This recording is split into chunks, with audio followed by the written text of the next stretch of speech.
ওদের জন্য অ্যালোপ্যাথি ব্যবস্থা নেন, ওদের জন্য আমরাও ডিস্টার্ব। এই জন্য প্রতি মাসে মাসে আমরা কি করি, আমাদের আজকে যারা আইন শৃঙ্খলা বাহিনী যারা দেখতে পাচ্ছেন তাদেরকে সাধুবাদ জানাই যে তারা তৎপর আছেন, আজকে এই জন্য তাদের অভিযান সফল হয়েছে। এবং প্রতি মাসে মাসে আমরা তাদেরকে সচিত্র চিঠি পাঠাই যে this is the miscreants and they deceive the general passport service seeker. সুতরাং এখানে আপনারা আমি বলতে পারবো যে কেউ বুকে হাতে বলতে পারবেন না নিজে অথবা নিজের কোনো আত্মীয় স্বজন মোস্ট রিসেন্টলি অথবা গত 2 বছরের যৌক্তিক কোনো কারণ ব্যতীত আমাদের কাউন্টার থেকে ফেরত গিয়েছে। একটা চ্যালেঞ্জ বাই দিয়ে যাই, পাসপোর্ট অফিসার কাউন্টার থেকে ফেরত গিয়েছে, কিন্তু সেই একই ফর্মে দালালকে টাকা দেওয়ার পরে পাসপোর্টটা হয়েছে, এরকম প্রমাণ দিবেন। এই মুহূর্তে এখানে নাকে খত দিয়ে যাব। প্লিজ ভাই আমাদের সাথে আপনারা যোগাযোগ রাখুন, তথ্য নেন, মানুষকে জানান।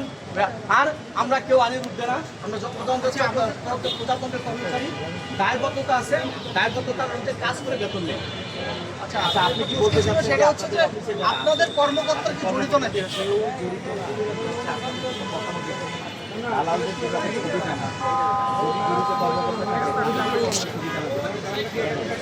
আচ্ছা, এখন আজকের যে দালাল, আজকের যে দেখেন আজকের যে দালালটা কি হয়েছে, গ্রেপ্তার হয়েছে, তাদেরকে ইন্টারোগেট করেন। আমি এদিকে এখানে দাঁড়ায় থাকবো। এখানে যদি মনে করেন যে অফিসের সংশ্লিষ্টতা থাকে, তো অফিসকে দিয়ে কোনো দালাল চক্র আগে কাজ করতে পেরেছে, আমি নিজে দায়িত্ব নিলাম, আমি তার ব্যবস্থা নিই। এটা আপনারা কেন দালালের উপর নির্ভর করছেন? আপনাদের তো দালাল তো নাও বলতে পারে। আপনি জানেন যে গত 12 মাসে আমাদের কতজন অফিসার সাসপেন্ড হয়েছে? গত 12 মাসে আমাদের কতজন অফিসার আসছে, কতজন কর্মচারী বিভিন্ন মেয়াদে শাস্তি পেয়েছে। ঠিক আছে, তো আমাদের এই বিষয়গুলো চলমান আছে।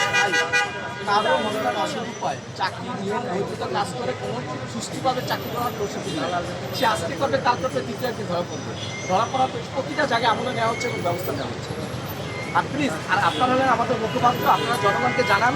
আর আপনারা হলেন দর্শক, আপনারা সুবিধা সমাজের প্রতিনিধি, আপনারা আমাদেরকে অবশ্যই আমরা অভিযোগে 6 মাসে আপনারা কয়জনকে বহিষ্কার করেছেন, মানে শাস্তির আওতা আনাচ্ছেন, তদন্ত করেছেন, এটা হলো আমাদের ডকুমেন্ট। আপনারা পরিষ্কার আইনের কাজের সবাইকে অনেককে করেছে, এটা চলমান প্রক্রিয়া এবং এটা চলতেছে। এবং শুধু এটা না, দেরি করে অতি স্বাস্থ্য সেখানে। তাহলে বিষয়টা এরকমই যে আপনারা ব্যবস্থা নিচ্ছেন, দালালও আছে, অফিসের সাথে যোগাযোগও আছে। ভাই এই অফিসে দালালটা, এই যে এখানে যারা দালালি করে, এটাকে আমি শেষ করতে চাই। এখানে যারা দালালি করে, ওর দাদা দালালি করছে, ওর বাবা দালালি করছে, ওর বড় ভাই দালালি করছে, ও করে আমাদেরকে ভাবে ভাড়াটিয়া। কথা বুঝতে পেরেছেন? আপনি শুধুমাত্র প্লিজ ভাই, প্রথমে আমি আপনাদের একজন নাগরিক হিসাবে বলতে চাই, আমাকে জাস্ট আপনারা সিভিল ড্রেসে আসবেন, আমাকে একা ছেড়ে দিবেন, আমি রাস্তার উপরে যাবো কালকে। আমি যদি সুস্থ আসতে পারি তাহলে আমাকে দেখাবেন আমি সুস্থ এসেছি। কারণ ওদের ব্যাপারে আমরা এতগুলো অ্যাকশন নেই, ওরা আমাদেরকে নিজেরা না পারলেও মহিলাদের হলে গালিগালাজ করে যে আমরা কেন ওদের করছি। ওদের বুঝতে পেরেছেন কথাটা? ভাই প্রথম আমি সমাজের একজন প্রতিনিধি, তারপর আমি চাকরি করি। আপনারা যে কোনো বিষয়ে আমাদেরকে স্পেসিফিক কথা হলো, স্পেসিফিক কথাটা এখন কমন হয়ে গেছে। যে কোনো বিষয়ে জানাবেন, আমরা অবশ্যই আমলে নিব।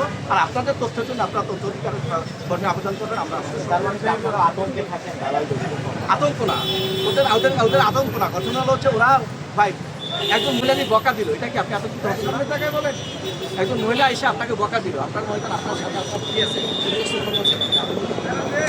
এটা আতঙ্কিত হওয়ার কোনো বিষয়, তারা মানুষের বিষয়। এদেরকে রুট আউট হওয়াটা আমরা চাই। ধন্যবাদ।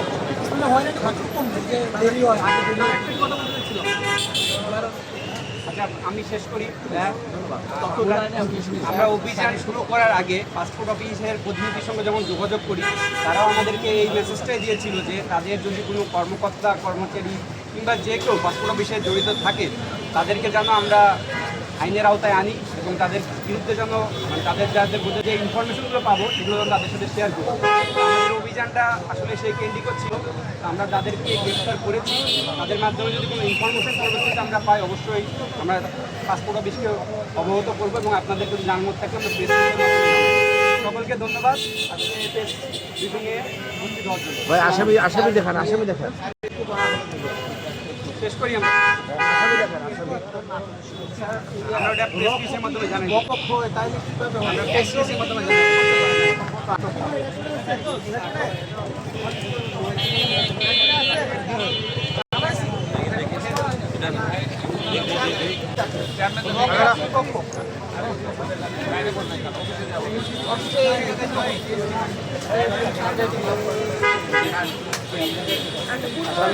আসামি কই ফাহিম ভাই